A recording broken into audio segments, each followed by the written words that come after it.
Қайырлы күн. Менің есім Бақыткелді Сәулет. Қытай Халық Республикасының Шинжаң өлкесінің Іле-Қазақ автономиялы облысында Текес деген ауданда туғам. Мамандығым шығыстанушы. 2014 жылы осы атамекенімізге оралғанбыз. Ол кезде мен 10-шы сынып бітіріп Қазақстанға оралған едік. 2016 жылы Әл-Фараби атындағы Қазақ ұлттық университетінің шығыстану факультетіне түстім. Сол жерде оқыдым. Содан кейін 2019 жылы Жапонияда Токио шет тілдері университетінде оқыдым. Сол қазір жеке бизнеспен шаруалармен айлансам, яғни өндіріспен айлансамыз. Сонымен бірге де Қытай мен Жапониямен осы тауар экспорт, импорт саласында жұмыс істейміз. Сонымен бірге қазіргі таңда Әл-Фараби атындағы Қазақ ұлттық университетінің шығыстану факультетінде осы магистрлік дәрежемізді жалғастырып жатырмыз. Сол жалпы қазіргі жақындағы проектілеріміздің біреусі осы Олжапик деген проект. Ең алғашқы тауарларымыз осы. Бұл кітапқа арналған қаптар. Бүгінгі таңда Алматыда шамамен 20-30 дүкенде біздің заттарымыз бар. Жалпы бұл идея маған Жапонияда оқып жүрген кезде келген. Себебі баршаңыз білесіз, жапондар енді мәдениетті жағынан өте алдыға кеткен, кітап оқу мәдениеті жақсы дамыған ел ғой. Сол кезде ойлап біз енді қалай елімізде кітап оқу мәдениетін біраз аз да болса дамытатын болсақ деген мақсатта осы адамдардың бір кітапты өзімен бірге алып жүре алмау проблемасын шешу үшін осы ойлап тауып, сонымен осы нарыққа салып, базарға салып жатырмыз. Шыңжаңнан Қазақстанға келуге не түрткі болды? Енді көптеген мәселелер түрткі болды, бірақ мен негізі Қытайда негізгі түрткі болған мәселе Қытай мектебінде оқыдым. Жалпы өсе келе біз енді адамның енді бір өзінің ұлттық мәдениетінің құндылықтарын сақтағысы келеді. Сонымен бірге де енді Қытай мектебінде оқығаннан кейін нағыз андай ассимиляцияның қазанында қайнап жатқан сияқты сезілдік. Яғни соны сезгеннен кейін мен енді өзіме бір Алланың тарапынан сол ой келді деп ойлаймын. Енді мүмкін бір тағдырым шығар. Қазақстанға міндетті түрде кетуім керек. Бұл жерде жүре берсем, Қытай болып кететін шығармын. Өз тілімді, дінімді ұмытатын шығармын деген сияқты ойлар келіп, осы Қазақстанға кеттік. Қазақстанға келгендегі алғашқы әсеріңіз қандай болды? Енді шынын айту керек, вау болған жоқ. Үлкен қағырда ондай бір кең байтақ дала, өте кең, шынайы қазақтың дархандығы бір сездім. Бірақ өкінішке орай сол Жаркентпен Қорғасы өткелімен біздің Жаркент қаламыздың арасында, сонымен бірге де осы Алматының аралығындағы жолдар өте жаман болды, нашар болды. Сол себепті біз біраз бір негатив, не үшін мұндай жол деген сияқты бір образдар болды. Шыңжаңдағы тіл мәселесі қалай жүзеге асып жатыр? Қазір қазақ тіліне қысым бар ма? Жалпы қазақ тілінде соңғы мектеп жабылды. Қазіргі жастар арасында қазақ тілін қолданыста бар ма? Енді бұл мәселені біз толықтай жоққа шығара алмаймыз. Мысалы, қазақ тілі әлі күнде қолданыста бар, бірақ енді ауызекі тілде бағанағы қазақтар көп шоғырланатын жерлерде, мысалы Алтайда, Тарбағатайда, сонымен бірге Іле аймақтарында кәдімгідей қазақ тілі ауылда қазақтардың арасында жиі қолданылады. Бірақ та өкінішке орай білім ордаларында, яғни биік мінберлерде қазақ тілінің ықпалдылығы төмендеп кеткен, яғни осы бір соңғы 4-5 жылдың көлемінде өте төмендеді. Ал мектепте мүлдем төмендеді. Өткен жылы естуім бойынша ең соңғы қазақ тіліндегі мектеп жабылды. Яғни бұдан әрі қазақтың тілі Қытайда андай ғылымның тілі ретінде, яғни қолданыстан шығарылды деген мағынаны біліп тұрды. Қазақстан қоғамына бейімделуде қандай да бір қиындықтар болды ма сізге? Әрине болды. Әрқандай қоғамда ондай мәселелер болады, бірақ біздің қоғамда ең алғашқы мәселе ол енді мен бейімделуімдегі тіл мәселесі болды. Енді біз Қытайда жүрген кезде көбінесе Қытай тіліндегі терминдермен, сонымен бірге де таза қазақ тіліндегі терминдер қолданғаннан кейін Қазақстанда көбінесе постсоветтік ел болғандықтан көп терминдер әлі орыс тілінде қолданылады. Сонымен бірге де жақсы сауда орталықтарында әлі де орыс тілінің ықпалы, басымдылығы, сол жағынан біраз қиналдық. Сондай, одан кейін білімде, мысалы, көп мәселеде бір терминдерде біраз орыс тілінің ықпалы басым болғандықтан сол жағынан шынымен де қиналдым, мектепте де қиналдым. Енді өркениетті адам болғандықтан бұны игеруге, бұны бір проблеманы шешуге тырыстық. Яғни қазір толықтай осы қоғамға яғни бір мүшесі ретінде өзімізді қарай алатындай деңгейге жеттік. Жапониядан алған алғашқы әсеріңізбен бөліссеңіз? Енді шынымен де Жапония шынымен де маған көп деген заттар берді. Бір өмірімдегі бір ұстанымдарымды өзгертті шынымен.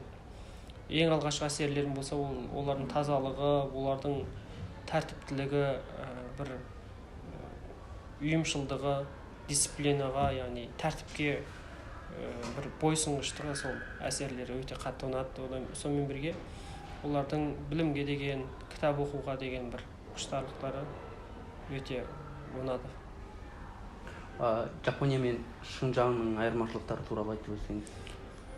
Енді бұл жерде енді өте көп айырмашылықтар бар да.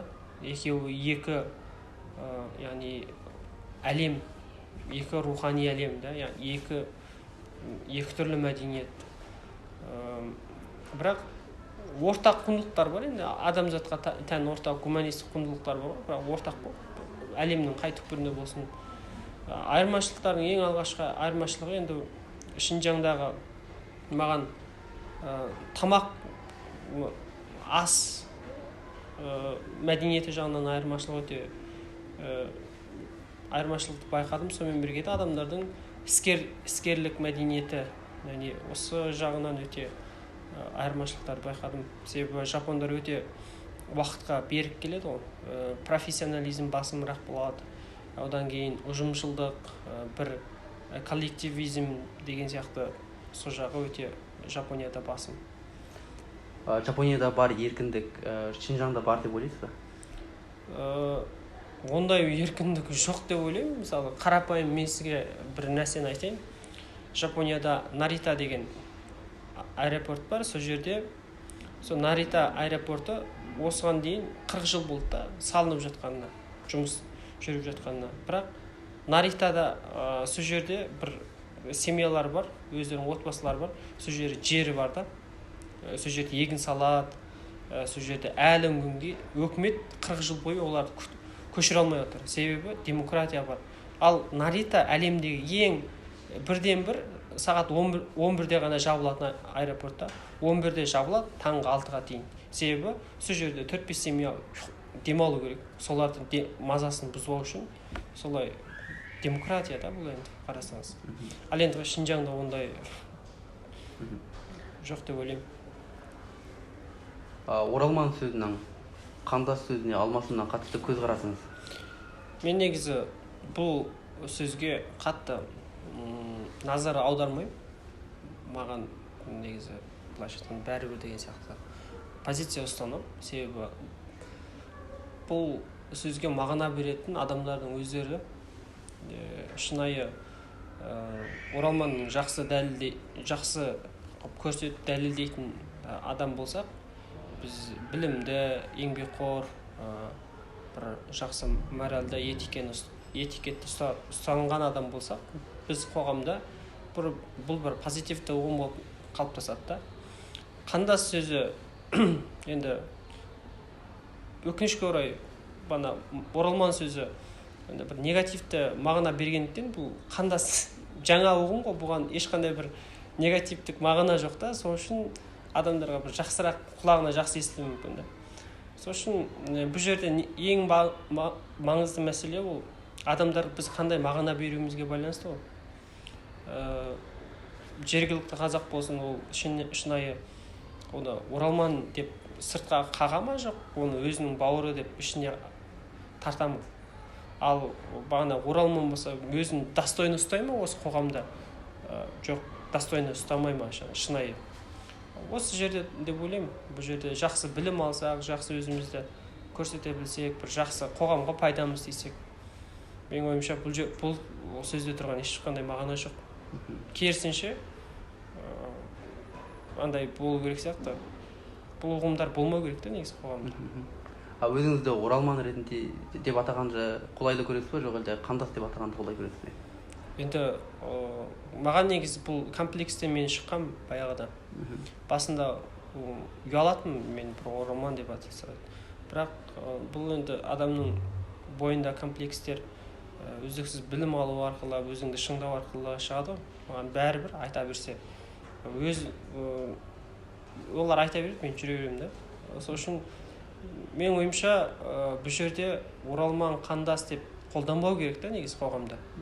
Бұл негізі біздің қазақ қоғамдағы бір проблема да. Бұл осы не үшін бізде көп проблема бар да.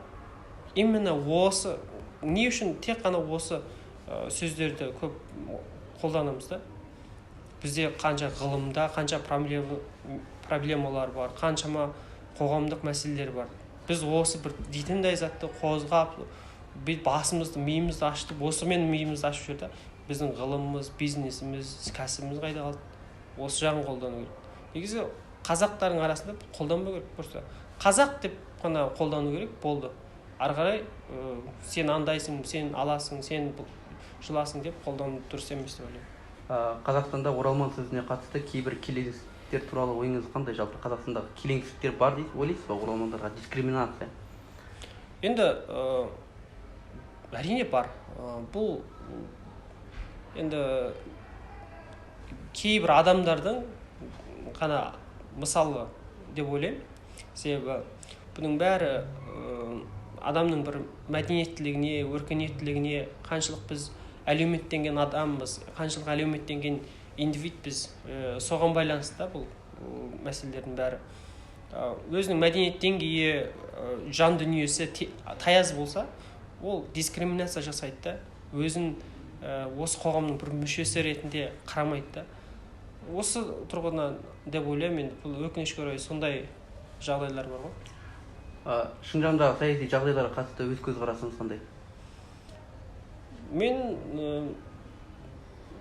бұған енді бір жағынан жаным ашиды, бір жағынан қалыпты құбылыс ретінде қараймын. Себебі өзім бір шығыстанушы ретінде, бір жағынан бір халықаралық қатынастарды түсінетін адам ретінде, саясатты түсінетін адам ретінде қалыпты құбылыс деп қараймын.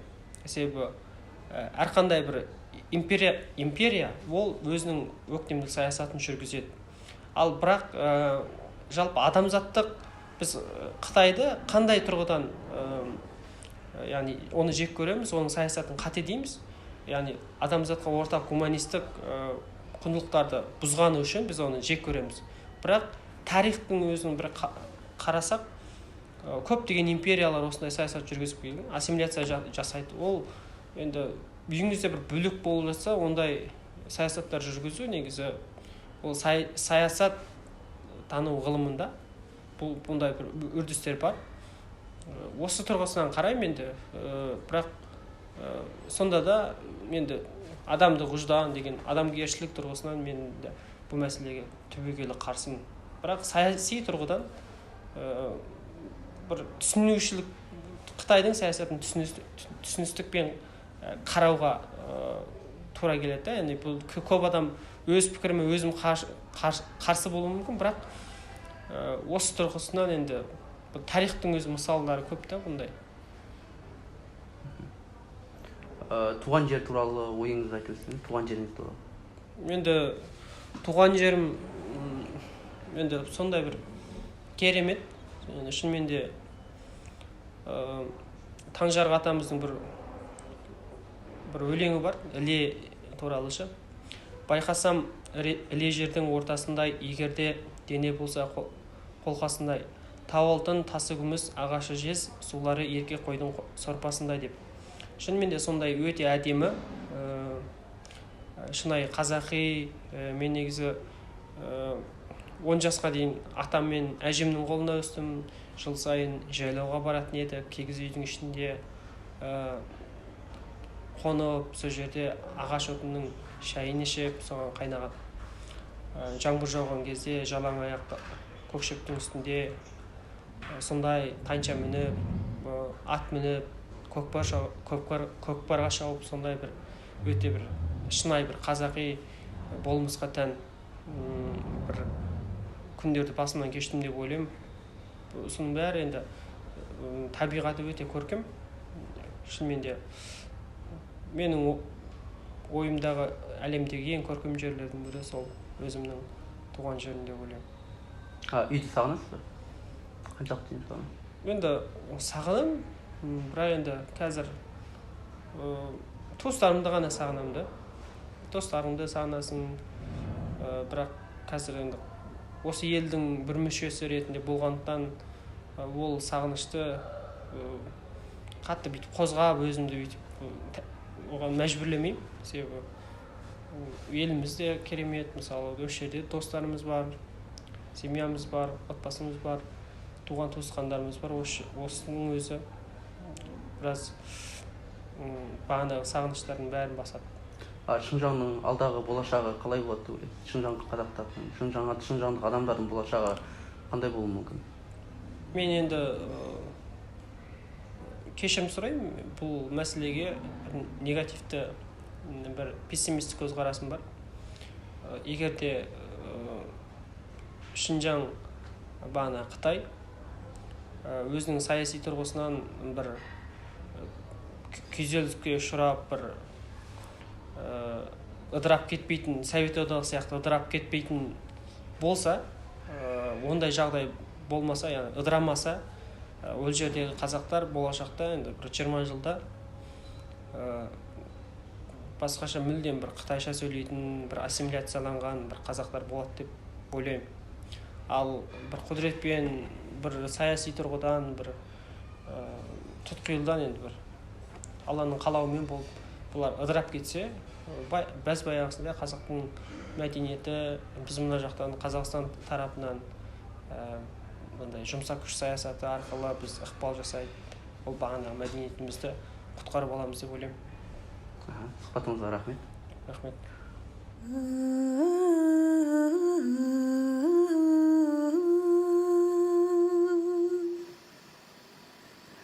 Ауылым көшіп барады, алмалыға кім көнбейді тағдырдың салғанына. Көрмегелі көп айдан жүзі болды әкенің.